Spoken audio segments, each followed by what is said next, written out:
కోడి IAS officer. ఒకరోజు కోడి చిచ్చు గొంతుతో ఇలా అంటుంది: కోడి, నాకు ఈ పొలాల్లో తిరగడం బోర్ కొడుతుంది, ఇక నాకు గవర్నమెంట్ జాబ్ కావాలి.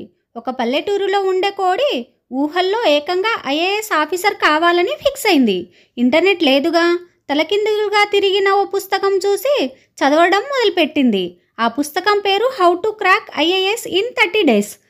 రోజు ఉదయం 4 గంటలకు లేచి కుకుకు అని అరవకుండా 5వ చాప్టర్ చదువుతుంది. ఒకరోజు ఆ పిల్లవాడు వచ్చి అడిగాడు: ఓ కోడి, నీవేనా ఈ మధ్య కుకుకు అనడం మానేసింది?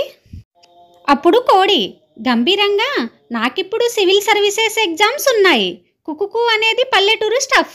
అయినా చదువులేని వాడికి ఈ ఎగ్జామ్స్ ఇవన్నీ ఏం తెలుస్తాయి? నువ్వు పక్కకెళ్ళి ఆడుకో అమ్మా. అప్పుడు ఆ అబ్బాయి వాళ్ళ తల్లిదండ్రులు డౌట్ పడ్డారు. కోడికి ఏం జరిగిందో చూడాలని అనుకున్నారు. ఒకరోజు రాత్రి గుట్టుగా వెళ్ళారు.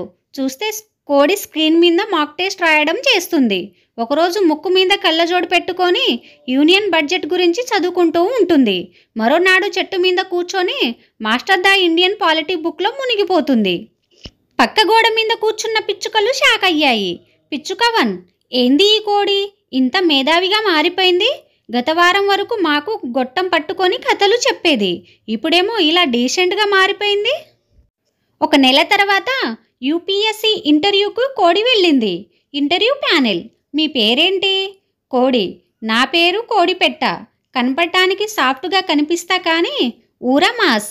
ప్యానెల్: మీరెందుకు ఐఏఎస్ అవ్వాలనుకుంటున్నారు? కోడి: కోళ్ల హక్కుల కోసం పోరాడమే నా లక్ష్యం. ప్యానెల్ మెంబర్లు షాక్. ఆ ప్యానెల్ మెంబరు తలలు పట్టుకొని ఇలా అన్నారు: ఇంత పెద్ద లక్ష్యం ఉన్న కోడివి ఆఫీసర్ కాకపోతే మరేం అవ్వాలి? సో ఈ కోడి ఐఏఎస్ ఆఫీసర్ అవ్వాలి. కొన్ని నెలల తర్వాత ఆ కోడి ఐఏఎస్ ఆఫీసర్ అయి Hyderabad commissioner of chicken protection హెడ్గా మారింది. పోలీసులు దొంగల్ని కాదు, చికెన్ తినే వాళ్ళని పట్టుకుంటున్నారు. అక్రమంగా ఊర్లో బిర్యానీ సెంటర్లన్నీ మూతపడ్డాయి. చివరికి ఒక ఆఫీస్ నుంచి ఆర్డర్ వస్తుంది: చికెన్ 65 బోర్డులు తీసేయండి, ఇక నుంచి వెజ్ 65 మాత్రమే. Please subscribe my channel.